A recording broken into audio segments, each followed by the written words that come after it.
It is such a pleasure to see all of you here, and I want to welcome you on behalf of the initiative that is part of the USC goal and dream to help eliminate homelessness. I just want to really thank the faith-based community. I know that you were talking about some of the challenges of how do you motivate your congregations and how do you work together and how do you move the needle on this issue of homelessness that has been with us really far, far too long.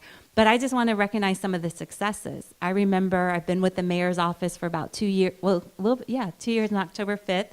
And one of my first meetings was a small roundtable that we had in the press conference room back in December of 2015.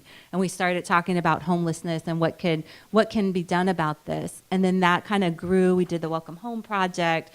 We did the Interfaith Council, and of course, H and HHH. But even within that, there were many side conversations of what can we do that I think have really shaped the agenda that we have today. So the 3 pillars that we really truly focus on are street engagement strategy. And this is always the question of what do you do today? But I think in the conversation around the faith-based community, it's really how do we move the needle from charity to action, which I think is what you've been talking about.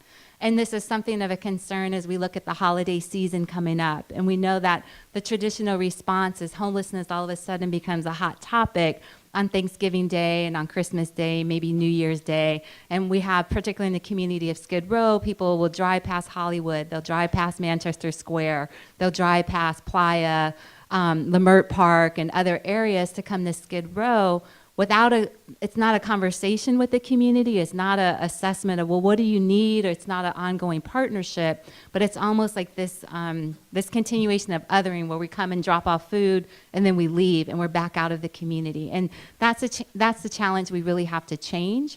So we say, you know, whole family style meals. What congregations are hosting meals, and how do you invite people in and rotate it so it may not be a burden? You may have small congregations and that can't cook every night, but if you look at Dolores Mission over in Boyle Heights, that community has adopted their feeding program, and it's a group of different women and organizations that come in every night. So 7 days a week, there's a hot meal and a conversation.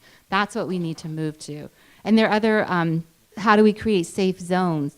We don't have enough shelters right now to house everyone. I know we always focus on people that we call, and I'm putting in air quotes because I disagree, service resistance, but there are actually a lot of people that do want to come inside to a safe and to a welcoming space that's going to welcome them, not judge them, not make them feel shameful, not have to show your pedigree that you're clean and sober, or that you have your restraining order, or that you have your high school diploma. They just want a safe place. So how can we use and go back to the idea of not just hospitality, but sanctuary within our faith-based communities? And really want to thank our friends at the United Methodist for stepping out on the safe parking program for families. And that was, you know, to be honest, when I first heard of the focus on families, I didn't quite understand. I was like, that's good, but that's kids sleeping in cars. Is that, you know, is that a good thing, a bad thing, et cetera? But someone just explained to me the other day, when you think about women fleeing domestic violence, the first thing you do is you pack up your kids in the car and you go. And imagine if we had this whole network of spaces where women, or even fathers or grandmothers these days, could just pack up their kids and know there's a safe place that they can go. So it's really, you know, again, hospitality without judgment. And even when you've been working in it, you have to catch yourself and listen into the stories. And I'm sorry I missed them earlier, of how do you do that. In fact, one of the reasons I was late, we're trying to erect a hygiene center. So that's something else faith-based communities can do with showers and bathrooms. We're working on it in the city-owned lot in Skid Row. And so I actually had to walk through building and safety. So just so you know, just because you work in the mayor's office doesn't mean you cut corners when it comes to doing these projects. So hopefully as we learn, we can provide more technical assistance to each of you too. And of course, storage. And storage could be daytime storage or year-round. If you have a doctor's appointment, imagine what would you do if all your belongings are with you? How do you go to that job appointment? How do you go even to that housing appointment? And where are places that people can even just, again, safely put their belongings for a little bit so they can be freed up and then to move around? The other part, I think, is housing. And as we talked about HHH and H, and I think we went kind of in detail, so I don't want to be repetitive on that, but how can you be helpful? One, look at your own properties that you have, and I know we have talked about this. How do you partner with current developers? Who are the landlords within your congregation that could accept Section 8 vouchers or other rental subsidies? And look into more information on our new accessory dwelling units. Who are the homeowners that may be struggling and could use extra income through rental property? And now that we have the ADU ordinance and some of them trying to ease up those regulations, how can we prepare them for that? And then, of course, the other is prevention. The best defense we know that homelessness and ending homelessness is tied to housing, but prevention really is the best defense. And this is just a couple of questions, because I think as faith-based communities, you do have an intimate relationship with your congregations. We just met with a group last night, and they said one of their biggest concerns were seniors who were being displaced from their community. So each of you, how many of you know of those seniors or households that are one check away from being evicted, or maybe stressed over it, or maybe running into utility crisis where their electricity is cut off? So it's as on the ground, how can you kind of do these assessment? Because there are now resources that we can tie people to. If it's Measure H, and looking at Leticia over there, the family, and we even have individual prevention funding. Access to legal services. Through Department of Water and Power, there actually are utility assistants. So there's resources out there, but you need your help in making that one-on-one connection.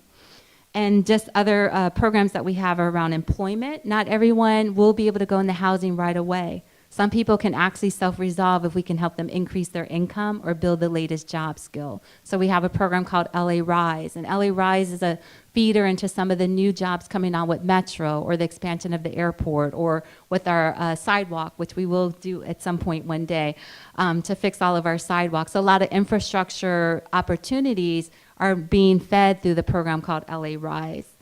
And I think that's it. I'll turn it. Oh, and because Brenda will kill me if I don't mention this, in your packets, some of the resources, there's some mini resources guides in here. One's an assessment that you could do on your congregation. One, I'm really excited about the League of Women Voters. They ask, how can they help? They put together this step-by-step guide to our permanent supportive housing. So please check it out. This is all volunteer-based. Of course, Daniel's Days of Compassion with the mayor, safe parking, et cetera. So please take a look at this at your leisure. And I'll turn it over to Daniel. Thank you, Elisa.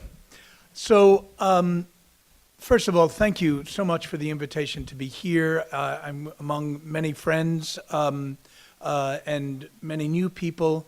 If I may, just briefly, for a theological reflection, our goal is to house people, to recognize that everyone has a right to safe, affordable, clean housing, and to build that permanent supportive housing, and to bring people who are currently experiencing homelessness into that housing. Yes, that is our goal.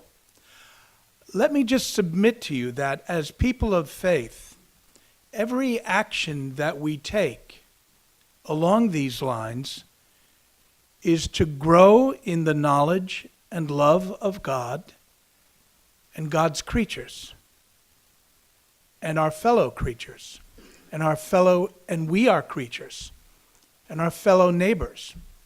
Every action that we take is to grow in the knowledge and love of God. And it all comes from that.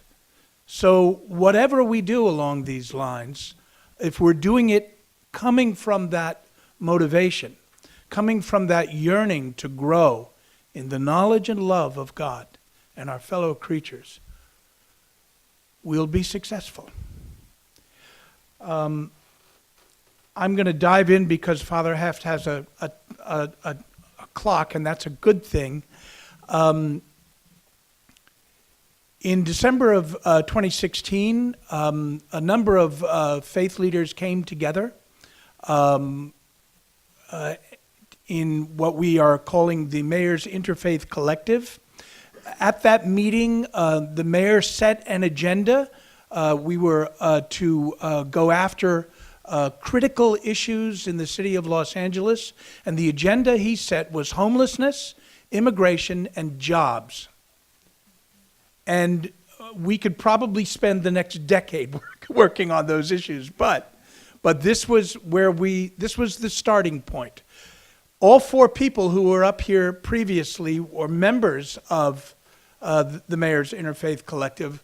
And I see others, Hey Panim, Reverend Michael Mata, Salam Al-Mardiati, Michael Ellison Lewis. Archbishop Gomez is represented by Bishop Dave O'Connell on it. We are steeped in a very deep desire to take action and to move the needle regarding people experiencing homelessness. Let me dive into something that we're calling the Days of Compassion Project. This is a very specific list of actions that faith communities can engage in. And I loved the conversation around, how are people experiencing compassion within congregations where the love of God and our fellow creatures is supposed to be paramount. And so it's a really interesting discussion, and it's a very real challenge that's faced. I think by bringing people together. The invitation at the starting point of the Days of Compassion project is for preachers to preach, to bring people together in congregations on Sunday, on Saturday morning, or Friday khutbah, in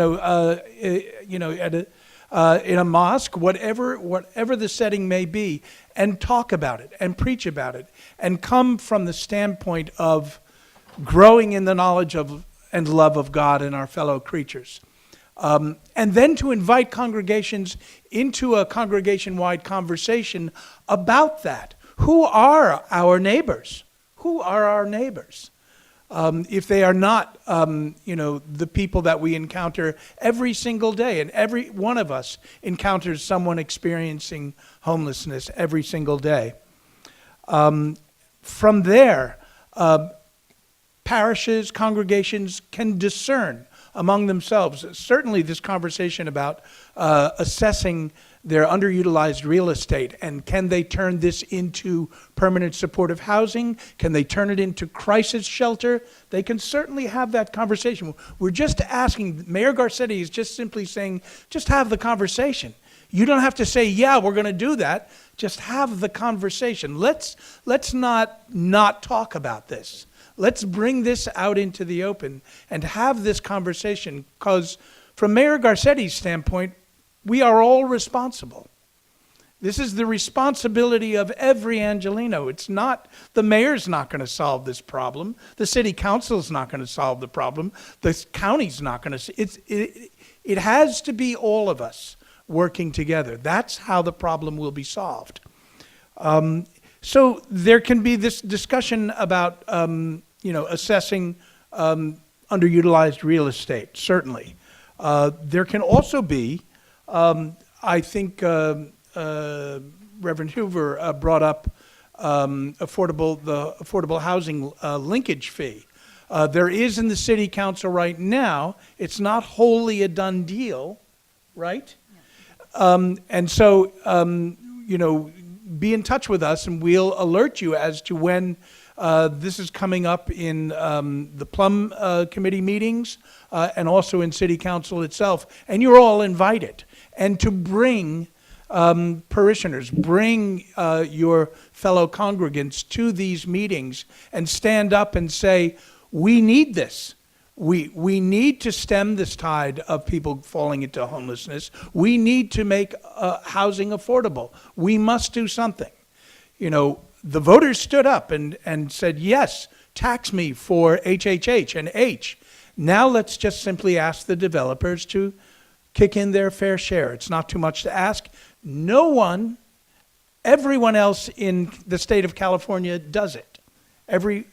Just virtually every municipality. Los Angeles does not do it, and that has to change. Become a hospitality hub. Here's another thing, a topic of conversation. Offering safe spaces that Elisa was mentioning. A lot of churches, mosques, synagogues, temples have feeding programs, and that is an essential thing. You're doing what you've been asked to do, which is feed my people. You could conceivably add to that, some services, some access to services, whether it be for housing. The goal of every homelessness-oriented action that we take in our faith communities ought to include access to permanent supportive housing, a means of dispensing information about that, along with health information, job training, and so on and so forth. But the ultimate goal is to make available to people information about access to permanent supportive housing. So I invite you to please consider that in your congregations. And then, of course, safe parking, leading groups on visits to permanent supportive housing, just to change the conversation about what people's perceptions are about permanent supportive housing. And there's other things too. It's all on the sheet in there. You can read it for yourselves and have this conversation in your congregations. I'm going to end with attend Days of Compassion Civic University. Now, unfortunately, tonight is our first one that we're having, and I wasn't going to say our first one until we are actually upon it, because we will do more. But tonight we're going to meet at City Hall, and we're going to go up to the 10th floor. There's a big group of us. It's people coming from faith communities, and we're going to start in learning about where things are at in terms of homelessness here in the city of Los Angeles. On Friday, we're making a visit to a permanent supportive housing site so we can have firsthand understanding and experience of what this actually is.